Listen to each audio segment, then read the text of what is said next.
Mwiri wa uri urari mubunga wa Kibra Kinoko bagucinwo kiroko gia tene mwena wa Karioko gukuna kiuri urari Governor Bomet Joyce Laboso akihurukia mwena wa Fort Tenan kaunti ya Githumo.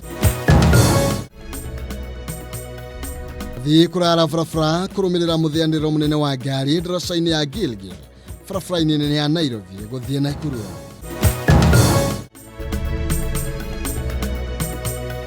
Na umuthi thiini wa tabarĩra itu ya turumanire mwandiki witu wa Ngoi wa Muiruri aratu ithiranĩria ciĩgiĩ ũrugi wa ngũkũ itarĩ mahĩndĩ kana boneless chicken.